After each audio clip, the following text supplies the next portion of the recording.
जब से mind body money शुरू हुआ है और हमें सुनने वालों के खत और मैसेजेस आ रहे हैं, उनकी क्वेरीज आ रहे हैं, तब से कहीं मेरे दिमाग में ये ख्याल हमेशा रहा है, 2020 और 2021 से निकलने के बाद क्या किसी दिन हमारे पास कोई वुमन ऑफ इंटरेस्ट आएंगी जो किसी कोविड रिलेटेड लॉस के बारे में बताएंगी और उससे जूझने के तरीके ढूंढ रही होंगी, स्ट्रगल कर रही होंगी। और आज ऐसा ही एक सवाल आया है, एक डेस्परेट क्राई फॉर हेल्प है। दिल भर आया इनका खत पढ़कर। Covid has left a devastating impact all over the world. If you are also coping with COVID loss, please understand that there is help available. People have you in their thoughts, in their wishes, and there are groups and communities and professionals working towards making things a little easier for those of you facing this tremendous loss.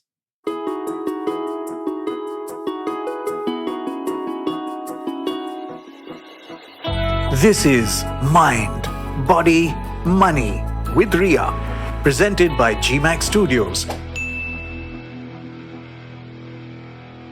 Mind body money with me Ria एक English podcast है जिसमें हम औरतों के मानसिक, शारीरिक और आर्थिक सेहत यानी कि मेंटल, फिजिकल और फाइनेंशियल फिटनेस की बात करते हैं। आपके पास भी अगर कोई सवाल हो आप लिख सकते हैं mindbodymoneypodcast@gmail.com पर। जवाब देंगे हमारे पैनल ऑफ एक्सपर्ट्स। नमस्कार, मेरा नाम अनिंदिता चैटर्जी है। मैं एक मेंटल हेल्थ काउंसलर हूँ। I am the mind part of this podcast. नमस्कार, मेरा नाम अंकिता कालसी है। I am a Pilates movement instructor. मैं इस पॉडकास्ट की बॉडी एस्पेक्ट कवर कर रही हूँ। Hi, I'm Ritu Sood Mathur. I'm an ex-banker and an independent financial planner. I am the money part of this podcast. Anindita आज जो है हमारे साथ, उनका जो पहला मैसेज था वो ये था कि मैंने रिसेंटली एक मेजर लॉस फेस किया लाइफ में, आफ्टर विच मैं लोगों से मिलना पसंद नहीं करती। मैंने लोगों को अवॉइड करना शुरू कर दिया है क्योंकि सब कुछ मुझे बहुत डिसेप्टिव लगने लगा है इस लॉस के बाद। और देयर आर टाइम्स जब मुझे कुछ करने का मन नहीं करता और कुछ दिन ऐसे होते हैं जब मैं बिल्कुल ठीक होती हूँ। और अभी हाल ही में मैंने काल्पनिक कहानियाँ, इमेजिनरी स्टोरीज़ बनाना शुरू कर दिया है और मैं बैठे-बैठे उन चरित्रों को और उन कहानियों को अपने दिमाग में सोचती रहती हूँ। ये बहुत हेल्दी तो नहीं लगता है मुझे, पर मुझे उस थोड़े से वक़्त के लिए खुशी मिलती है। पर मुझे ये लगता है एक लूप है जिसमें मैं फँसी हुई हूँ। Now before you respond, I felt मुझे इनसे थोड़ा-सा और जानना ज़रूरी है। तो 2 बातें मुझे पता चली हैं इनके बारे में विद अ फ़ॉलो-अप मेल कि she is a working professional, she does have a job. The other is the loss she's referring to is a death of a family member, a COVID-related death. Ria, grief is very complicated.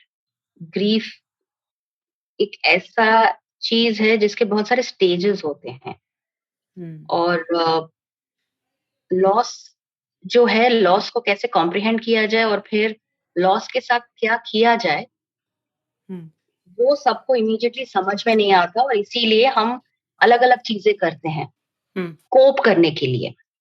जैसे हम grief की stages की जो बात करते हैं, सबसे पहले तो ग्रीफ का ये स्टेज होता है कि डिनायल होता है, नहीं ऐसा नहीं हुआ है, नहीं हो सकता। फिर आता है गुस्सा, एंगर, ये मेरे साथ क्यों हुआ, ये मेरे साथ बिल्कुल नहीं होना चाहिए। फिर होता है बार्गेनिंग किया कि भगवान तुम ये ठीक करा दो तो मैं ये कर लूंगी, या ये अगली बार प्लीज मैं नहीं करूंगी ऐसा, तुम इसको जिंदा कर दो, क्योंकि हम डेथ की बात कर रहे हैं। और उसके बाद जिसको हम डिप्रेशन कहते हैं, उसके अलग अलग नाम है, पर यही है कि एक फीलिंग ऑफ लॉस जो है वो परमानेंटली अंदर जाके बैठ जाता है और हमें समझ में आने लगता है कि अच्छा अब तो ये लॉस परमानेंट है। और आखिर में आता है एक्सेप्टेंस का स्टेज। अच्छा। पर ये डिनायल टू एक्सेप्टेंस जाने में जो जर्नी है, ये कभी भी आसान नहीं होता और इसका कोई टाइमलाइन नहीं होता। राइट। तो मैं जो समझ सकती हूँ कि जो लॉस हुआ है उसकी वजह से अभी वो कौन सी स्टेज में है, क्या फील कर रही है, और ये जो काल्पनिक चरित्र आप ये बात कर रही हैं, ये एक तरह से कंफर्ट है, क्योंकि रियल लाइफ में इतना डिस्कम्फर्ट है कि हम किसी और फैंटेसी में थोड़ा-सा जीना चाहते हैं, शायद वहाँ पे हम कुछ कंट्रोल कर पाएँ, क्योंकि हमारे दिमाग से निकला हुआ एक कहानी है, तो वो कहानी के लेखक हम हैं, लेखिका हम हैं। उसमें हम किसी को भी ज़िंदा कर सकते हैं, कुछ भी रिश्ते बना सकते हैं, कुछ भी रियलिटी हमारी उसमें हो सकती है। बिल्कुल। तो सबसे पहले तो ये अजीब नहीं है, ये गलत नहीं है, ये गलत नहीं है। तो कभी-कभी होता है ना, ये सही नहीं कर रही हूँ मैं, ये गलत कर रही हूँ। एक चीज़ मैं टेक्निकल थोड़ा-सा बताना चाहूँगी, पर ये शायद इम्पोर्टेंट हो और कुछ लोगों को हेल्प करे। कैरन हॉर्नी एक जर्मन साइकोएनालिस्ट हैं और उन्होंने एक बड़ी कमाल की बात कही थी कि the tyranny of the should, मतलब जो शुड है हमारी ज़िंदगियों में ना, SHOULD, शुड, हमें ये should, I should do this, I should do that, I should not feel like this, I should feel like this. ये जो चीज़ें हैं, ये इतनी दिक्कत देती हैं कि एक तरह से हमें कैद कर लेती हैं। जी। तो कहीं पे मुझे ऐसा नहीं करना चाहिए, मुझे ऐसा फील नहीं होना चाहिए, मुझे और प्रोडक्टिव होना चाहिए डिस्पाइट माय ग्रीफ। ये खुद को और दिक्कत देता है। राइट। देखिए, मुझे नहीं पता ये अभी किस स्टेज पे हैं ग्रीफ के, बट जो कोविड है और कोविड रिलेटेड जो लॉसेस हैं, वो काफ़ी लॉन्ग टेल है, if you know what I mean Ria, क्योंकि और एब्सोल्युटली। फ्रेश भी है। सच बताऊँ तो कभी-कभी जब पीछे मुड़ के देखती हूँ तो लगता है, ओह! 8 ही तो महीने हुए हैं, 6 ही तो महीने हुए हैं। बिल्कुल। तो उस केस में तो ग्रीफ को समय देना पड़ेगा। हाँ, मैं फिर से कहूँगी, अगर ये हेल्प ले सके किसी की, बिल्कुल लीजिए। कभी-कभी ग्रुप्स होती हैं, Covid loss groups, group therapy वगैरह शुरू हुआ है, क्योंकि बहुत ज़रूरी है ऐसे लोगों को ओह! Support okay. मिलना। तो अगर हम सर्च करें जैसे कि कोविड सपोर्ट ग्रुप गुड़गाँव, तो क्या हमें कुछ मिल जाएगा? हाँ। सच बताऊँ तो इतना तो हमारे देश में मेंटल हेल्थ एक्सेसिबिलिटी नहीं है, पर ये कोई एक और ही मुद्दा है, कभी हम और लेंगे। पर द ट्रूथ इज़ कि शायद ऐसे नहीं होगा, ये सारी डायरेक्टरीज़ यूके, यूएस में मौजूद हैं। बट आप अगर किसी थेरेपिस्ट को कनेक्ट करेंगे, कोई ना कोई किसी न किसी वजह, मतलब आई एम सेइंग कि अगर वो थोड़ा-सा पहल करें, या उनके कोई घरवाले हमें अगर सुन रहे हैं कि उनकी मदद के लिए अगर जस्ट कॉन्टैक्ट अ थेरेपिस्ट, वहाँ से कुछ you know the community, mental health community in India पर से is very strong. So government की तरफ से ज़्यादा काम नहीं हो रहा है, but at a community level बहुत काम हो रहा है मेंटल हेल्थ का। जी, पर मैं जी। ये ज़रूर कहूँगी कि अगर हो सके तो वो किसी की मदद लें, और हाँ, ऐसा भी होगा कि कुछ दिन ठीक जाएँगे। उसमें लगेगा कि क्या है, मुझे तो कोई प्रॉब्लम नहीं है, मैं तो ठीक हूँ बिल्कुल। हाँ, और ये तो फिर होता कुछ ही है, वेव वेव बिल्कुल, उसमें आती है बिल्कुल, तो। बिल्कुल, और फिर कुछ दिन लगेगा कि मैं बिस्तर से नहीं उठ सकती। मैं बस उठ ही नहीं सकती। तो ये वेव आएगा, और इसका सबसे वही है कि डिनायल से एक्सेप्टेंस की जर्नी में कोई साथ मिल जाए, तो थोड़ा-सा शायद आसान हो जाता है बेयर करना, टॉलरेट करना। And death is such a permanent loss हुँ। कि उसकी कोई दवा नहीं है। बस यही है कि कितना हम रेज़िलिएंट कितनी जल्दी हो पाएँ। एक ख़्याल मुझे आया अनिंदिता, इनकी क्वेरी पढ़कर कि इनको कहीं अपने मानसिक संतुलन के लिए डर लग रहा है कि मतलब मुझे वो आभास आया इनके खत से कि हुँ। क्या मैं इमेजिनरी और रियलिटी में लाइन्स ब्लर हो रही हैं? क्या मैं दोनों दुनियाओं को अलग नहीं रख पा रही? क्योंकि she is used the word हाँ, लूप।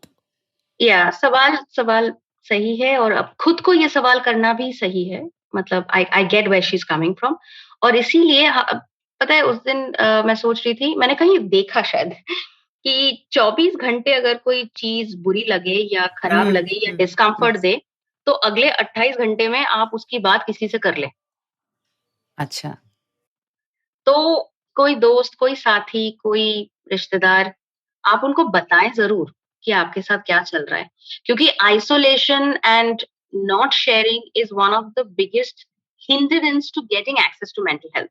मतलब आप जो चीज़ें नहीं बताएँगी, वो दूसरों को नहीं पता चलेगा। पर इनको तो लग रहा है आस-पास के सारे लोग फ़रेबी हैं, इनको तो किसी से बात करने का मन ही नहीं कर रहा, that was her first line. अगर सब फरेबी लग रहे हैं तो आप प्रोफेशनल के पास तो जा ही सकते हैं ना, उसका तो आपके साथ एज सच कोई देयर इज नो स्टेक।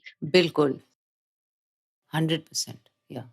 किसी तरह का सपोर्ट बहुत जरूरी है। मेरा बस इतना है कि आप अकेले करने की कोशिश ना करें, is my request to you.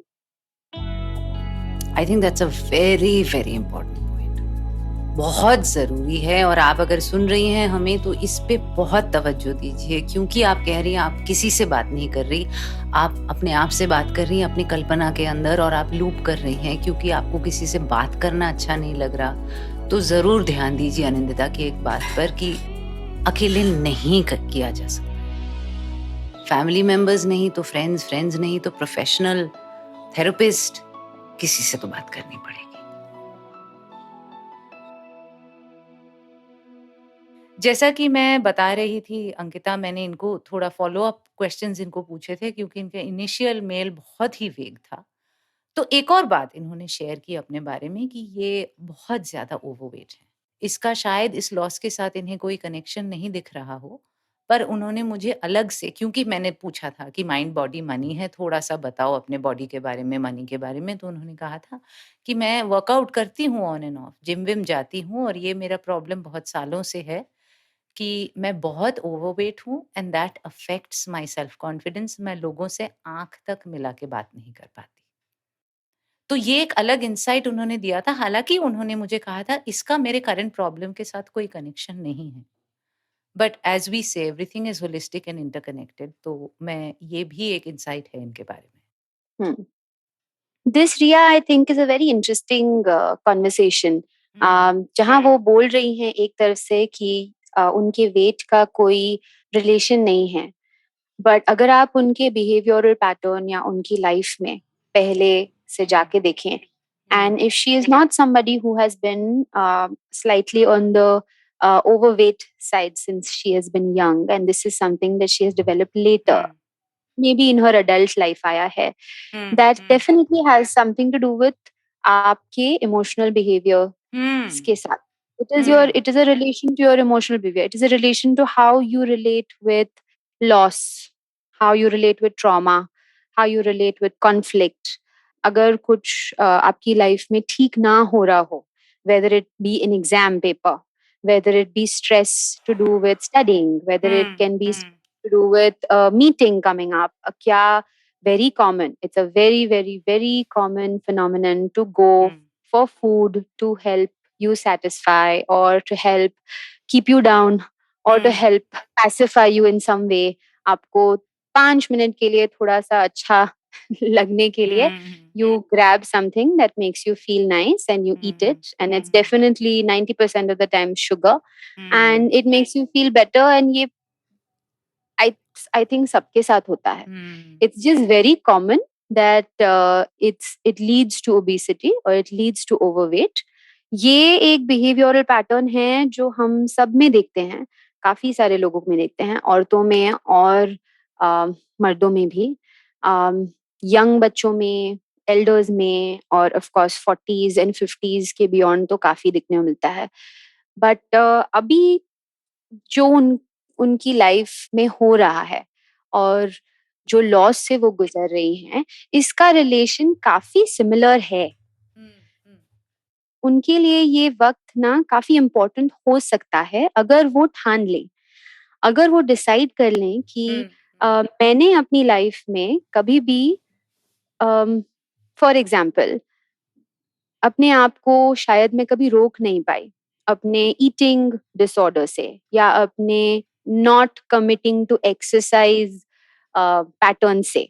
अगर वो ठान ले अभी ये इस वक्त में और बोले कि let me take this as a challenge, wow, as a challenge in my life, कि अब बस, अब मैं अपने बिहेवियरल पैटर्न को रिपीट ना करना चाहती.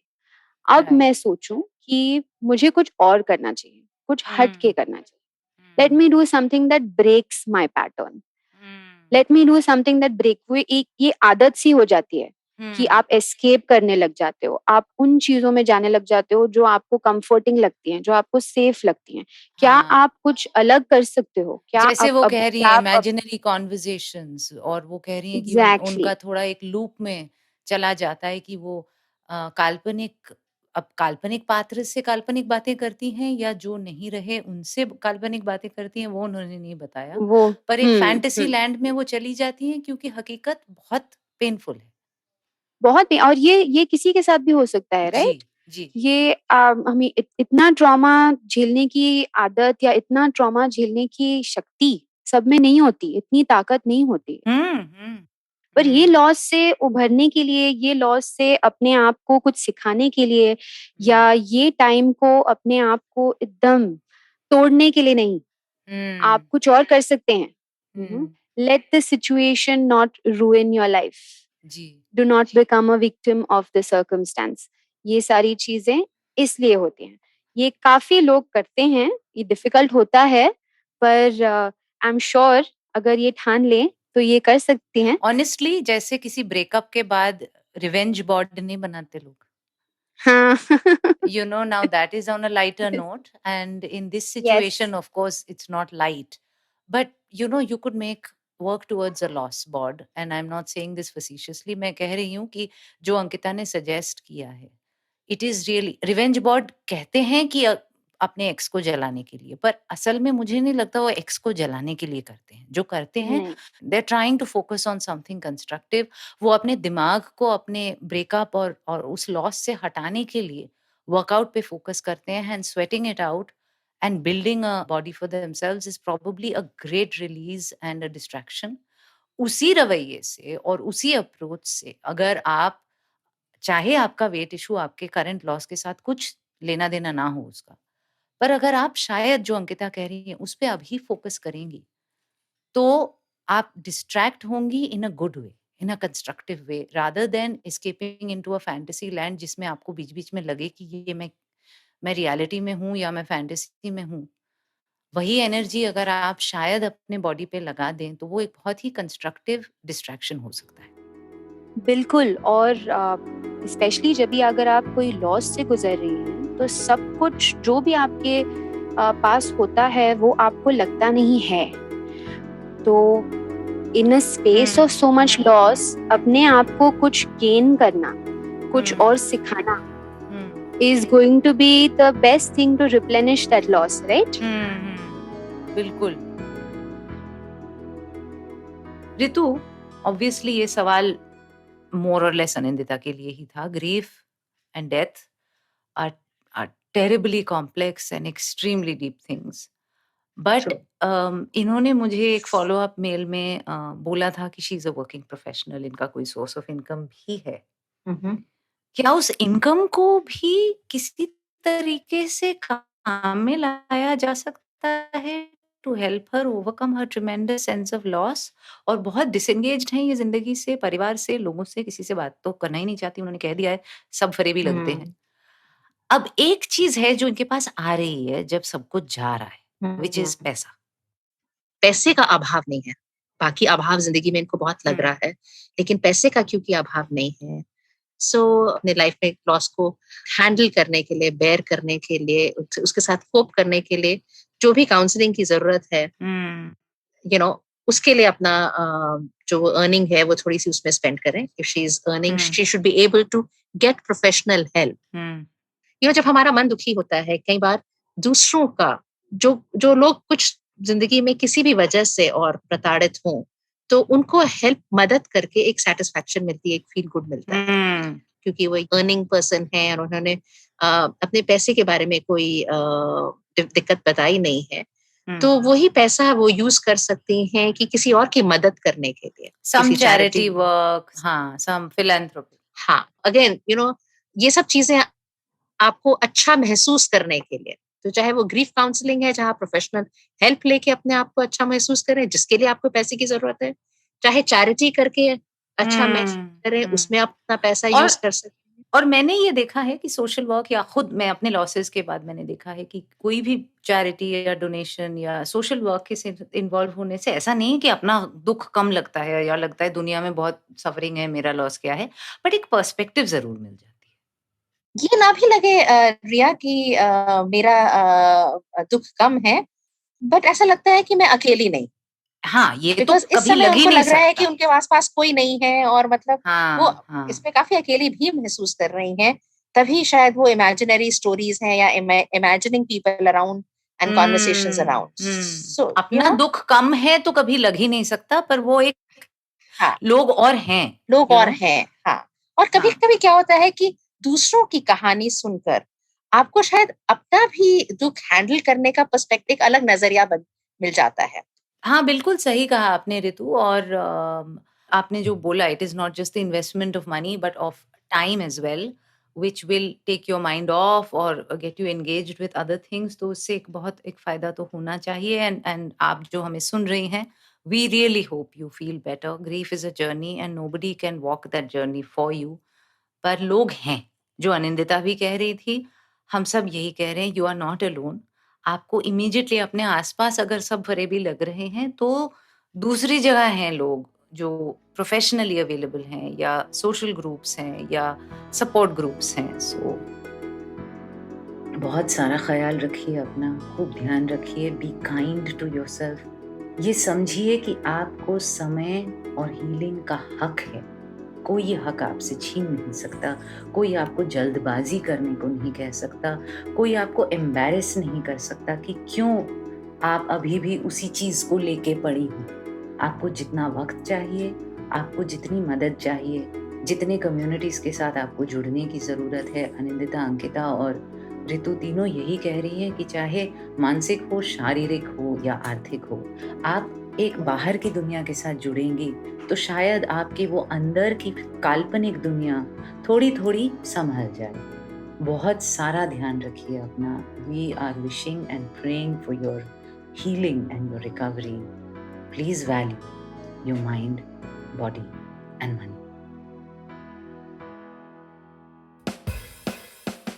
That was Mind, Body, Money with Ria, presented by GMAX Studios. This podcast was produced by RM Word Pictures. Audio design Indranil Bhattacharjee.